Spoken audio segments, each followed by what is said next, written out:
Hello guys, आप लोगों का स्वागत है सोलो लेवलिंग सीज़न 2 के एपिसोड 9 में। तो स्टार्टिंग में हम लोग हंटर एसोसिएशन का सीन देखते हैं जहाँ पर मिस्टर च्यूल बता रहे होते हैं कि ये वीडियो हमें जापान से भेजी गई है और इस पिक्चर को सैटेलाइट कैमरे से खींचा गया है जो मायना डिटेक्ट कर सकता है। और जो मिस्टर गोटो के इंटरप्रेटेटर ने उनको डॉक्यूमेंट दिया था वो देख लेते हैं मिस्टर गोटो, और उस डॉक्यूमेंट के हिसाब से ये जो आंट है ये अपनी नई जनरेशन के साथ इवॉल्व हो जाती है। जैसे कि इनकी पहली जनरेशन थी वो नॉर्मल थी, और उसके बाद सेकंड जनरेशन और ज़्यादा ताकतवर हो गई से, और उसके बाद वाली जनरेशन और ताकतवर के साथ साथ उड़ भी सकती थी। ऐसी बहुत सारी चीज़ें। और भी जैसे जैसे नेक्स्ट जनरेशन आता जाएगा वैसे वैसे अपग्रेड होते जाएंगे। जैसे कि इनकी लाइफ स्पेन बहुत कम होता है, 1 साल का, इसीलिए इनकी हर साल नई जनरेशन आती है और उसके साथ ये और ज़्यादा ताकतवर हो जाते हैं। उसके बाद देखते हैं हम लोग मिस्टर गोटो मिस्टर च्यूल से कहते हैं कि अगर आंट को पता चल जाए आंट्स को कि उनको खतरा है हमसे, अगर आंट्स ने आपस में बातचीत करके कुछ कारनामा कर दिया तो क्या करेंगे। तो मिस्टर च्यूल उन्हें बताते हैं कि हम लोग वहाँ पर जैमिंग सिग्नल का इस्तेमाल करेंगे, क्योंकि आंट्स जो है कम्युनिकेशन करने के लिए वो लोग एक स्पेशल वेव्स के थ्रू कम्युनिकेट करते हैं, इसलिए हम लोग रेडियो सिग्नल के थ्रू उनका कम्युनिकेशन हम लोग रेडियो सिग्नल का इस्तेमाल करके उनको कंफ्यूज कर देंगे। मिस्टर गोटो कहते हैं और ठीक है, फिर खाली हमें क्यून और उनके गार्ड्स की चिंता करनी है बस। और फिर तुरंत अचानक से मिस्टर गो अपनी सीट से खड़े हो जाते हैं। कहते हैं ये क्या था।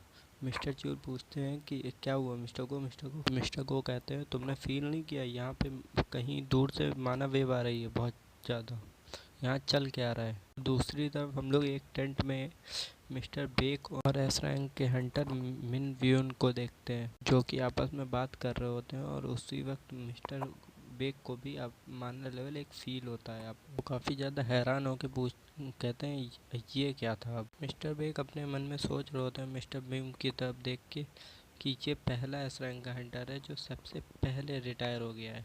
ये एक लौता है जो भरी जवानी में ही रिटायर हो गया। और वैसे देखा जाए एस रैंक के हंटर्स को काफ़ी पेमेंट किया जाता है तब भी ये रिटायर हो गया। और ऐसा भी नहीं है कि ये कोई रिच फैमिली से आता है तब भी ये रिटायर हो गया।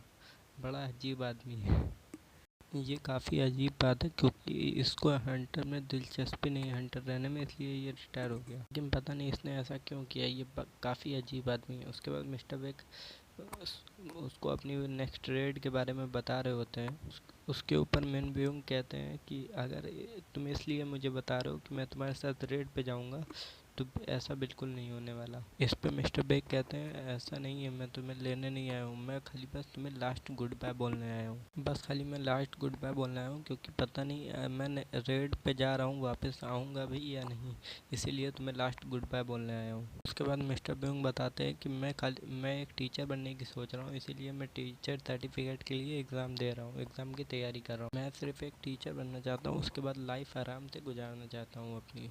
उसके बाद मिस्टर बेक कहते हैं तो ये बात है वो उसके बाद मिस्टर बेंग आगे बताते हैं कि यूजिंग कंस्ट्रक्शन ने मुझे अपने में शामिल करने के लिए कहा था क्योंकि वो लोग एक्सपीरियंस हंटर ढूंढ रहे हैं, और उन्होंने मुझे कॉल भी किया कि गिल्ड मास्टर की पोस्ट के लिए कि लेकिन जैसे कि मैं रिटायर हो चुका हूँ इसलिए मैंने मना कर दिया। और भी गिल्ड्स हैं जो कि मुझे ऑफ़र दे रही हैं, लेकिन मुझे ऐसा काम पसंद नहीं है जिसमें लोगों को मारना पड़े किसी को, या शायद एक दिन मैं भी मारा जाऊँ, इसीलिए मैं टीचर का ही एग्ज़ाम दे रहा हूँ। और उसके बाद मैं एक टीचर बन जाऊँगा, और मैं सोच रहा हूँ कि हिस्ट्री का टीचर बन जाता हूँ। तो मिस्टर बेक कहते हैं ओह तो हिस्ट्री का टीचर ही क्यों।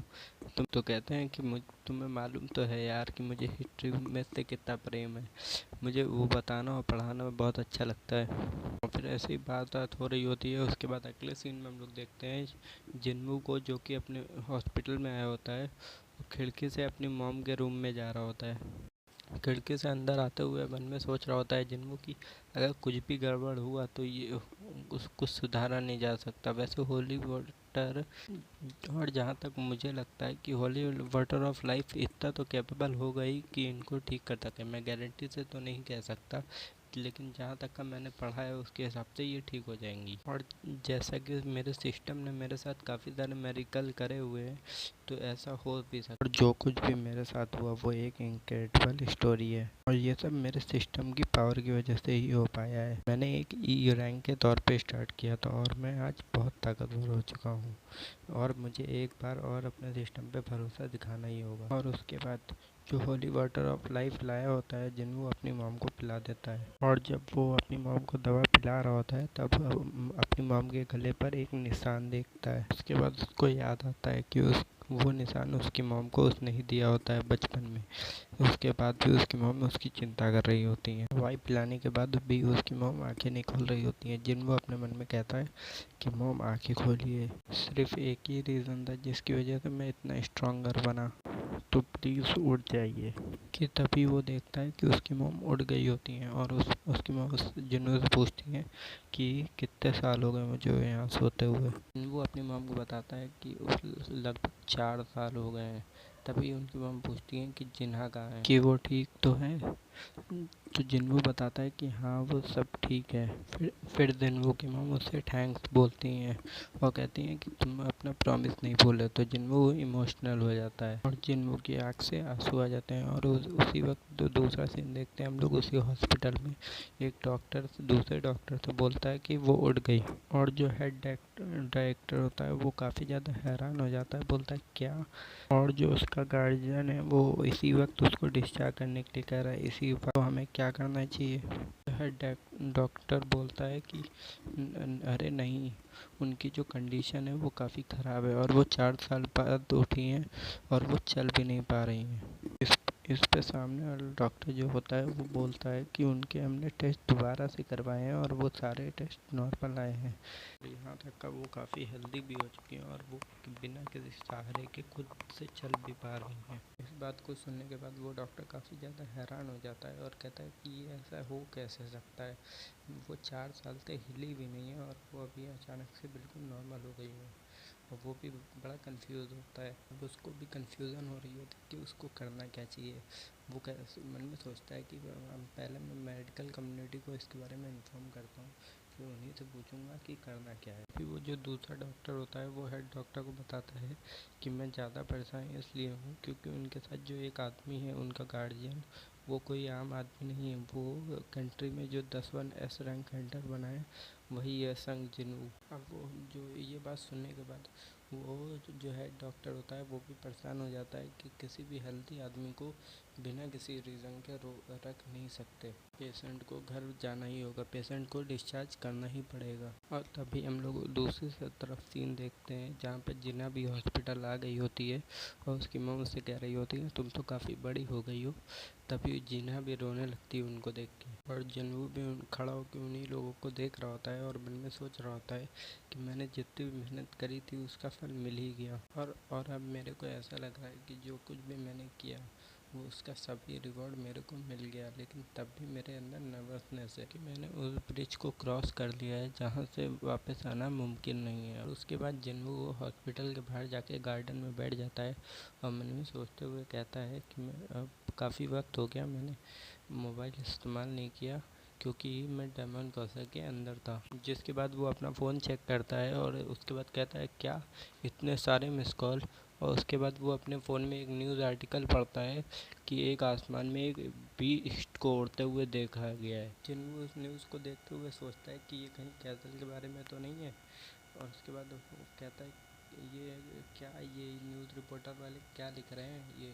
और तभी जिन्बू को मिस्टर गो का कॉल आता है और मिस्टर गो कहते हैं कि तुमने न्यूज़ के बारे में तो सुन ही लिया होगा। जिन्बू मन में सोच रहा होता है कहीं ये बीस्ट के बारे में ही तो बात नहीं कर रहा है। अभी जिन्बू को एहसास हो जाता है कि मिस्टर गो किसी और चीज़ के बारे में बात कर रहा है। तो तभी मिस्टर गो से वो कहता है कि आप बताएंगे क्या बात है। तो मिस्टर गो कहते हैं तुम्हें कुछ नहीं मालूम लगता है, तुम सीधा मेरे ऑफिस आ जाओ। अभी जिन्बू पहुंच जाता है मिस्टर गो के पास, हंटर एसोसिएशन मिस्टर गो के पास।